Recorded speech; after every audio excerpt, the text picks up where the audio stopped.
యుద్ధానికి పోయేటప్పుడు కాకతీయుల యొక్క సైనికులు నృత్యం చేసేటువంటి వారు. దాంట్లో చివరి అంకంలో ఒక సైనికుడు తన శిరస్సును తానే నరుక్కొని ఒక గొప్ప సందేశం అందించేవాడు. అంటే దేశం కోసం ప్రాణాలు అర్పించడానికి వెనకాడకూడదు అనేటువంటి గొప్ప సందేశం అందించాడు. అదేవిధంగా వీరకళ్ళను ఉంటాయి మన గ్రామాల్లో. ఏ గ్రామానికి పోయినా మనకు కాకతీయులు యుద్ధానికి పోయేటప్పుడు కాకతీయుల యొక్క సైనికులు నృత్యం చేసేటువంటి వారు. దాంట్లో చివరి అంకంలో ఒక సైనికుడు తన శిరస్సును తానే నరుక్కొని ఒక గొప్ప సందేశం అందించేవాడు. అంటే దేశం కోసం ప్రాణాలు అర్పించడానికి వెనకాడకూడదు అనేటువంటి గొప్ప సందేశం అందించాడు. అదేవిధంగా వీరకళ్ళను ఉంటాయి మన గ్రామాల్లో. ఏ గ్రామానికి పోయినా మనకు బండల మీద కొన్ని శిల్పాలు చెక్కుంటాయి. వాళ్ళు విదేశీ దురాక్రమణలకు వ్యతిరేకంగా అటవీ జంతువుల నుండి ప్రజల్ని కాపాడడానికి వీరులు కొంతమంది ప్రాణాలు అర్పించడం జరిగింది. వాళ్ళను శిలల మీద శిల్పాలుగా చెప్పుకొని ప్రజలు పూజిస్తాం. అంటే ప్రజల కోసం ప్రాణత్యాగం చేయడానికి వెనకాడకూడదు అని చెప్పి ఆ వీరకళ్ళు మన సందేశం అందిస్తా ఉంటాయి. మన ఉగ్గు కథ, హరికథ, బుర్రకథ ఇవన్నీ కూడా మన వేద ఉపనిషత్తుల యొక్క సారాన్ని ఆ శ్రీకృష్ణుడు అర్జునుడి ద్వారా మానవాళికి అందించినటువంటి గొప్ప సందేశాన్ని సరళమైనటువంటి భాషలో ఒక బాణీని కట్టి ఒక రాగంతోని ప్రజలకు అందించేటువంటి ఒక గొప్ప కళ. ఆ రకంగా అనేక కళలకు మన తెలంగాణ పుట్టినిల్లైతే దానికి కేంద్రం మన ఓరుగల్లు. అదేవిధంగా మన ఓరుగల్లు ఒక గొప్ప ఆధ్యాత్మిక కేంద్రం. అక్కడ కాశీ, కిందన రామేశ్వరం, దక్షిణ కాశీ, మన ఓరుగల్లు, ఇవి మూడు కూడా ఒకే రేఖాంశం మీద ఉంటాయి భూమి పైన. తద్వారా ఒక నిగూఢమైనటువంటి శక్తి ఈ ప్రాంతంలో దాగి ఉన్నదని అనేక మంది సాధువులు తెలుసుకొని ఈ ప్రాంతంలో వాళ్ళు తపస్సు చేయడం జరిగింది. అందుకనే కాకతీయులు కూడా మొట్టమొదటి రాజధాని హన్మకొండని చేసుకొని వాళ్ళు ఈ ఓరుగల్లు, ఈ ప్రాంతం మొత్తం తెలంగాణ, దక్షిణ భారతదేశాన్ని మొత్తం కూడా పరిపాలించడం జరిగింది. ఏ సామ్రాజ్యమైనా 10 ఏళ్ళు, 20 ఏళ్ళు, 50 ఏళ్ళు విరాజిల్లుతుంది, లేదా 100 సంవత్సరాలు విరాజిల్లుతుంది. ప్రపంచంలో 400 సంవత్సరాల పాటు ఒక ప్రాంతాన్ని పరిపాలించినటువంటి ఏకైక సామ్రాజ్యం కాకతీయుల సామ్రాజ్యం. అలాంటి గొప్ప ప్రాంతం మన ఓరుగల్లు. అదే కాకుండా ఓరుగల్లు నిండా ఎక్కడికి పోయినా కూడా మనకు శివాలయాలు దర్శనమిస్తా ఉంటాం. శివుణ్ణి వివిధ రూపాల్లో, 1000 స్తంభాల రుద్రేశ్వరుని రూపంలో, రామప్ప రుద్రేశ్వరుని రూపంలో, కొత్తకొండ వీరభద్రుడి రూపంలో, ఐనవోలి మల్లన్న రూపంలో, కొమరవెల్లి మల్లికార్జున రూపంలో ఈ రకంగా శివుడు దర్శనమిస్తా ఉంటాడు. అణువున అడుగడుగున శివుడు మనకు దర్శనమిస్తా ఉంటాడు. అందుకనే ఇది గొప్ప శైవ క్షేత్రంగా మనం పిలుస్తా ఉంటాం. కాబట్టి ఓరుగల్లు యొక్క సాంస్కృతిక వైభవాన్ని, ఆ కళా వైభవాన్ని, ఆ శివతత్వాన్ని, ఆ ఆధ్యాత్మికతను చాటే విధంగా శివరాత్రి సందర్భంగా ఒక సామూహిక జాగరణ కోసం ఒక వేదికను ప్రారంభించాలనే ఉద్దేశంతోనే 2020లో మేము ఇండస్ ఫౌండేషన్ ద్వారా ఈ మహాశివరాత్రి ఆధ్యాత్మిక సాంస్కృతిక సమ్మేళనాన్ని మన ఓరుగల్లు నడుగొట్టులో ఐకవాచారి గ్రౌండ్ లో ప్రారంభించడం జరిగింది. నాలోన శివుడు గలడు, నీలోన శివుడు గలడు అని మన అద్వైతాన్ని అద్భుతంగా పాట రూపంలో, గానం రూపంలో, ఆ శివుని ఒక ధ్యానం రూపంలో గానం చేసినటువంటి తనికల్ల బర్ణిగా చేత ప్రారంభించినటువంటి ఈ యొక్క ఆధ్యాత్మిక సాంస్కృతిక సమ్మేళనం మహాశివరాత్రి ఓరుగల్లు ఉత్సవము ఎంతో అంగరంగ వైభవంగా 5 సంవత్సరాల పాటు విరాజిల్లడం జరిగింది. మధ్యలో కరోనా సందర్భంగా 1 సంవత్సరం ఈ ఉత్సవం నిర్వహించలేకపోయినాము. కానీ 4 సంవత్సరాల పాటు అత్యద్భుతంగా ఈ కార్యక్రమాన్ని అమలు చేయడం జరిగింది. ఓరుగల్లు వాసులందరూ కూడా దీన్ని హక్కున చేర్చుకోవడం జరిగింది. ప్రతిసారి మన ఓరుగల్లు ఇలవేలుపు భద్రకాళి అమ్మవారి గర్భాలయంలో ప్రధాన అర్చకులైనటువంటి మన భద్రకాళి శేషు గారు, ఆగమ కిరీట్ బ్రహ్మశ్రీ భద్రకాళి శేషు గారి స్వహస్తాలతోని వారు మన యొక్క కరపత్రం విడుదల చేస్తూ ఉంటారు. వారు అమ్మవారి పూజారి కాబట్టి అమ్మవారి యొక్క ఆశీస్సుతోని గాయకుడు తెలంగాణ ఉద్యమంలో తన పాటలతోని మాటలతోని ప్రజల్ని ఉర్రూతలూగించి ప్రజలందరినీ కూడా ఏకం చేసినటువంటి దేశపతి శ్రీనివాస్ గారి చేత తెలుగు సాహిత్య కళావైభవం, తెలంగాణ సాంస్కృతిక వారసత్వ విశిష్టతను చాటే విధంగా ఒక సందేశం ఉంది. అదేవిధంగా మన ఓరుగల్లు ముద్దుబిడ్డ, మన తెలంగాణ ఆణిముత్యం చిందు యక్షగాన కళాకారుడు కడుపు కాలుతున్న కళలను కాపాడడానికి అనేక ప్రయత్నాలు చేసినటువంటి పద్మశ్రీ గడ్డం సమ్మయ్య గారి చేత యక్షగాన సందేశం కూడా ఉంటుంది. అదేవిధంగా దేశభక్తిని, దైవభక్తిని పుణికిపుచ్చుకున్నటువంటి మనందరికీ అభిమాన హే రచయిత అయినటువంటి అనంత శ్రీరామ్ గారి యొక్క దేశభక్తి సందేశం కూడా ఉంటుంది.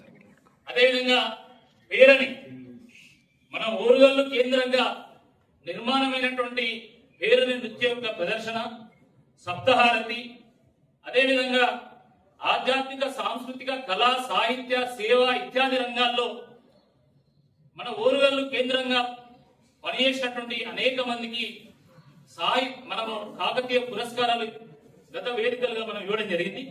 ఈసారి కూడా అనేక రంగాల్లో నిష్ణాతులైనటువంటి వాళ్ళు, ఓరుగల్లుకు సేవ చేసినటువంటి వాళ్ళు, మన తెలంగాణకు, మన పుట్టిన గడ్డకు పేరు తీసుకొచ్చినటువంటి వాళ్లకు కాకతీయ పురస్కారాలు ఉంటాయి. అదే కాకుండా మధ్యరాత్రి తర్వాత చాలా మంది వేచి చూసేటువంటి సాంస్కృతిక కార్యక్రమాల్లో భాగంగా ప్రముఖ సినీ గాయకులు, తెలుగు ప్రజలకు సుపరిచితులైనటువంటి శ్రీకృష్ణ గారి యొక్క పాటలు,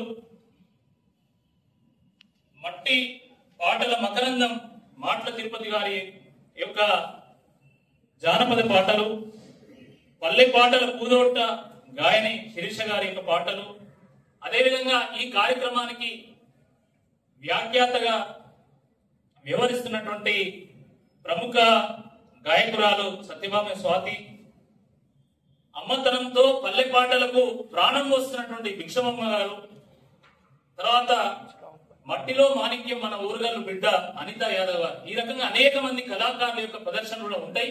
మన ఓరుగల్లు చిన్నారుల యొక్క ప్రదర్శనలు కూడా ఉంటాయి. సో ప్రతిసారి ఈ కార్యక్రమాన్ని ఏదో ఇండస్ ఫౌండేషన్ కార్యక్రమంగానో లేకపోతే ఎవరిదో ఒక కార్యక్రమంగానో ప్రజలు చూడట్లేదు. ఇది మన ఓరుగల్లు కార్యక్రమంగా, ఇది మన కార్యక్రమంగా ప్రజలందరూ కూడా దీన్ని అప్పున చేర్చుకోవడం వల్ల పెద్ద ఎత్తున ప్రజలు కార్యక్రమానికి హాజరవుతా ఉన్నారు. దానికి కావాల్సినటువంటి ఏర్పాట్ల విషయంలో ఇప్పటికే మా అనేక ప్రయత్నాలు కూడా ప్రారంభమైనాయి. ఇంకా రాబోయేటువంటి ఈ 10 రోజుల్లో ఆ ఏర్పాట్లన్నీ కూడా మేము పూర్తి చేసి మరి ప్రజలకు ఒక మంచి వేదికను అందించేటువంటి ఒక ప్రయత్నం మేము చేస్తాము. ఈ కార్యక్రమం విజయవంతం కావడానికి ప్రధానంగా 3 కారణాలు. ఒకటి, ఆ శివుడి యొక్క అనుగ్రహం. ఎందుకంటే శివుడి అనుగ్రహం అంటే శివుడి అనుగ్రహం లేని చీమైనా ఉంటుందని చెప్పేసి, శివుడు ఆజ్ఞ లేని చీమైనా ఉంటుందని చెప్తూ ఉంటారు. ఈ కార్యక్రమం ఇంత విజయవంతమైందంటే తప్పకుండా ఆ శివుని యొక్క అనుగ్రహం ఉన్నదని మేము భావిస్తా ఉన్నాము. రెండోది, ఆ భద్రకాళి అమ్మవారి ఆశీస్సులు, మన శేషయ్య గారి యొక్క ఆశీర్వాదం కూడా ఈ యొక్క కార్యక్రమానికి ఉంది. మూడవది, మన ఓరుగల్లు ప్రజలు దీన్ని హక్కున చేర్చుకున్నారు కాబట్టి ఈ కార్యక్రమం అంత అద్భుతంగా కొనసాగుతుంది. ఈ మూడింటికి తోడుగా మన మీడియా కూడా, ఎందుకంటే ఇది వరంగల్ కార్యక్రమం, మన కార్యక్రమం కాబట్టి మీడియా తన వంతు సహకారం అందించి ఈ కార్యక్రమం ప్రజలకు తీసుకువెళ్ళడానికి ప్రయత్నం చేస్తా ఉంది. కాబట్టి ఈ కార్యక్రమం ముందుకెళ్తుంది. కాబట్టి ఈ సంవత్సరం కూడా పెద్ద ఎత్తున మేము ఏర్పాట్లు చేస్తున్నాము. ఇక్కడికి వచ్చేటువంటి కళాకారులకు, ఇక్కడికి వచ్చేటువంటి సాహితీకారులకు, ఇక్కడికి వచ్చేటువంటి ఆధ్యాత్మిక గురువులకు కానీ, వివిధ జిల్లాల నుండి ఇచ్చేస్తున్నటువంటి భక్తులకు కూడా స్వాగతం పలికే విధంగా మన ఓరుగల్లు ప్రజలందరినీ దీన్ని దిగ్విజయం చేయాల్సిందే ఈ సందర్భంగా నేను విజ్ఞప్తి చేస్తున్నాను.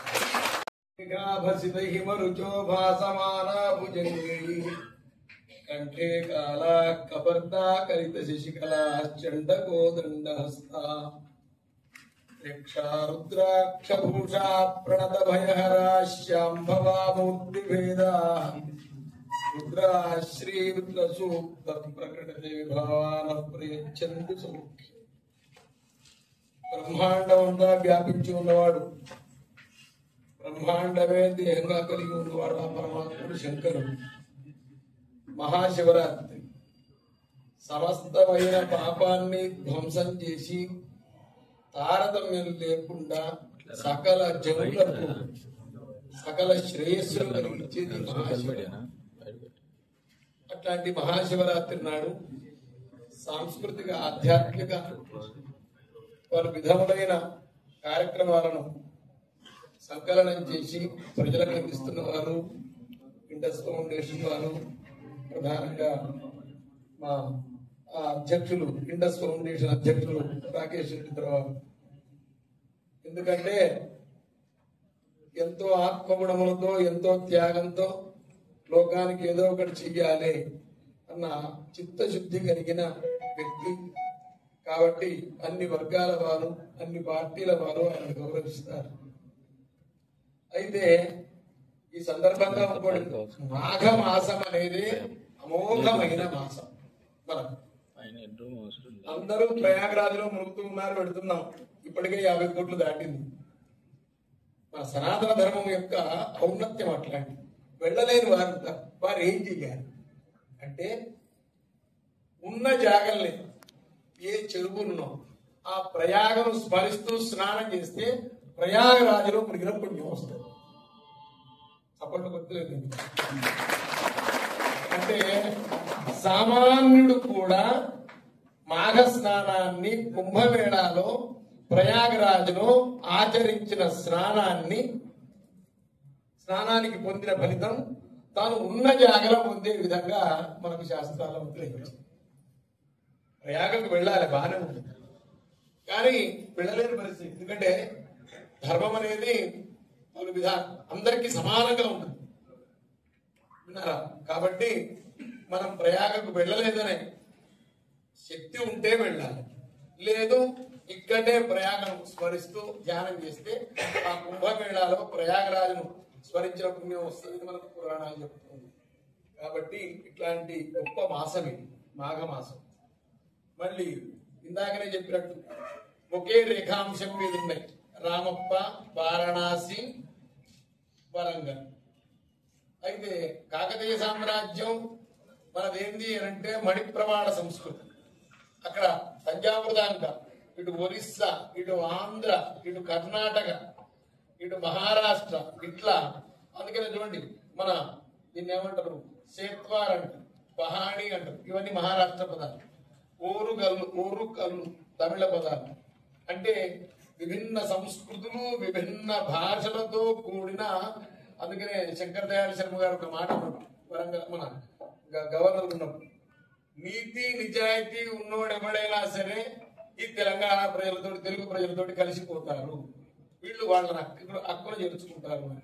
కాబట్టి అంత మళ్ళా పంచారామాలని ఆంధ్రాలో, పంచభూతలింగాలని అరవ దేశంలో, ఏది మన తిరువణ్ణామలై అగ్నిలింగం అని, తేజోలింగం అని, జంబుకేశ్వరం జలలింగం అని, మన ఏకాంబరేశ్వరుడు కంచిలో పృథివీలింగం అని, మన వాయులింగం కాళహస్తి అని, ఆకాశలింగం చిదంబరం అని ఇట్లా ఉంది. అట్లాగే ఆంధ్రాలో కూడా ఉంది. మన వరంగల్లో కూడా ఈ ఒకటే నగరంలో ఈ పంచశైవ క్షేత్రాలు, పృథివీలింగం వరంగల్.